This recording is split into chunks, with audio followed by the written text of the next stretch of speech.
Isang mapagpalang araw mga kaibigan at ating mga kapatid sa Panginoon. Today we're going to learn at encourage one another patungkol po sa gawain ng isang ministry. Sabi nga ng isang preacher, Pastor Gerald Sothick, ministry is life and life is ministry. Mga kapatiran sa Bible Believers Baptist Church, let us continue serving our Lord Jesus Christ. Well, the Bible says, how shall they hear without a preacher? That is in Romans chapter 10 verse 14. Tayo po'y nagpapasalamat sa Panginoon sa pagbigay sa atin ng isang American missionary upang maturuan tayo ng salita ng Diyos by the name of Pastor Roger Bornas. Salamat po sa pagsisikap ng missionary na ito na tayo po ay ma-lead sa Panginoon sa totoong salvation.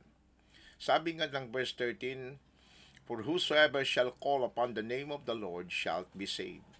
Malinaw po yan. But how shall they call on Him in whom they have not believed? So ang pagtawag sa Panginoon ay pananampalataya. And how shall they hear without a preacher? So salamat po sa Panginoon sa mga ginagamit ng Panginoon. The only way para po maligtas ang tao ay tayo po'y magsalita, mag-witness sa kanila ng katotohanan. Atin pong iabot sa kanila ang gospel of salvation, that Christ died for our sins according to the scriptures, and that He was buried, and that He rose again the third day according to the scriptures. The Bible says, neither is there salvation in any other, for there is none other name given among men whereby we must be saved. In the Bible, ang ating Panginoong Diyos po ay naninirahan nung una sa tent. And then we have the tabernacles, and then also the sanctuary, and then the temple of God.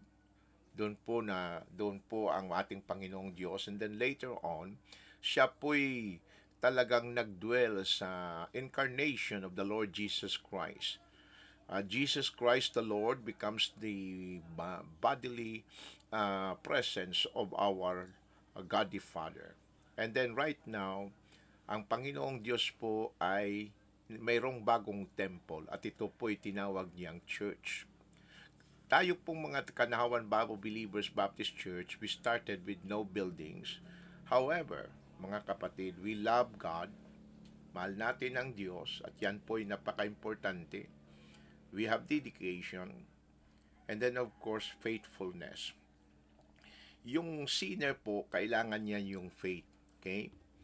Yung anak ng Diyos, kailangan niya ng fellowship. Okay? And then of course, yung servant of God, kailangan niya ng faithfulness. So makikita natin yung tatlong S, sinners, son, and then servant. Kailangan nito ay yung yung tatlong letter F. Yung sinner, kailangan niya yung pananampalataya para siya po'y maligtas. And then, ang anak ng Diyos, ang kailangan niya yung fellowship, no? 1 John chapter 1. And then yung totoong servant of God, makikita sa kanya yung faithfulness. God who made heaven and earth dwelleth not in temples made with hands. Kailangan natin mga kapatid na patuloy na magmahal sa Diyos, dedication and faithfulness to our God. Yan po ang kailangan natin. Salamat po tayo na kahit tayo po'y mahirap na ministry, but God, mayroon po siyang mga faithful steward na naglilingkod sa ating Panginoong Diyos. At salamat po sa kabutihan at kalooban, pagmamahal ng bawat members ng Bible Believers Baptist Church. Happy face, no? Mahal natin ang Panginoong Diyos. Sana po hanggang pagbalik ng ating Panginoong Diyos ay makikita pa rin sa atin ang tunay na pagmamahal natin sa ating Panginoong Diyos, tunay na paglilingkod, tunay na mga soul winner ng Panginoong Diyos. Patuloy po tayo na mag-reach out, mag-start ng mga ministry. We are a church that cares. Patuloy po natin yan. Di lamang po gospel ang dala natin, we have mission from God. Abutin ng mga kaluluhang ito upang sila po'y maakay sa katotohanan that Jesus Christ loves them and that kailangan po nilang manampalataya sa ating Panginoong Diyos upang sila po'y maligtas. We are stewards of God's sharing hope. Join po kayo mga Bible believers. Patuloy po kayong maglingkod sa ating Panginoong Diyos. We do our best to share joy and blessing to our God. Lahat po ng kakayanan ay galing sa Diyos. I can do all things through Christ which strengtheneth me. So sana po ay patuloy po tayong gumawa ng mga bagay na makapag-exalt sa ating Panginoong Diyos at ang tao po ay makikinig ng salita ng Diyos. Can you just imagine isang soul na maliligtas? Kailangan po patuloy po tayo na mayroong vision because without vision, the people perish. Okay? Vision na magamit ng Diyos, vision na maabot natin ng salita ng Diyos kahit na mumunting pamamaraan, mga kapatid. We cannot reach maybe the whole world, but we can do our part. Okay?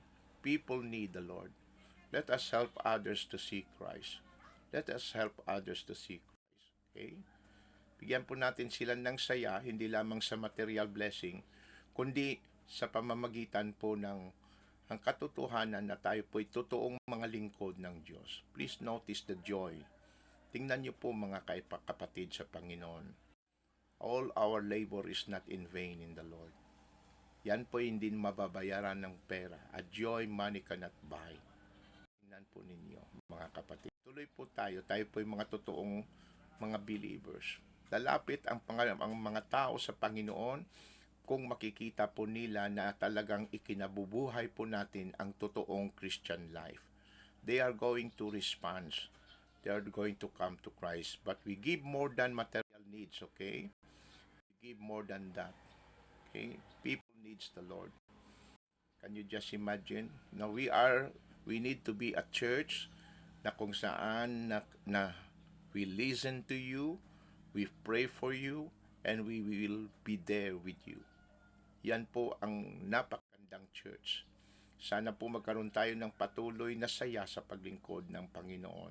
Bakit natin ito ginagawa?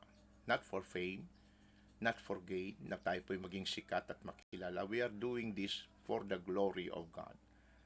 We are doing this for the glory of God. This is God's mission. Ang isang dahilan po ay dahil po sa white throne judgment. And I saw a great white throne, and him that sat on it, from whose face the earth and the heaven fled away.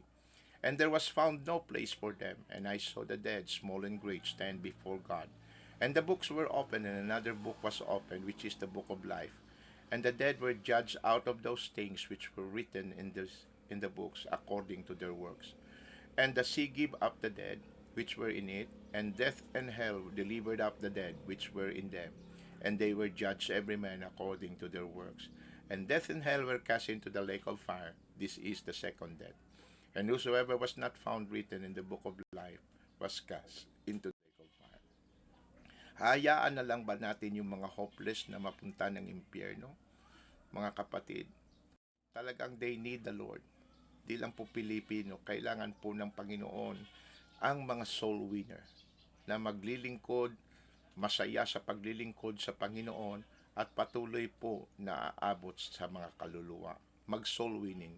These things have I spoken unto you that my joy might remain in you and that your joy might be full. Maging masaya lamang po ang ating buhay kung tayo po'y maglingkod sa Panginoon. So I pray Bible believers, church members, kung saan man kayo, tuloy po kayong na magmahal sa Panginoon, pray for another that they will be saved. And then let us continue serving the Lord by preaching the gospel. May the Lord bless each one of us. God bless po. God bless.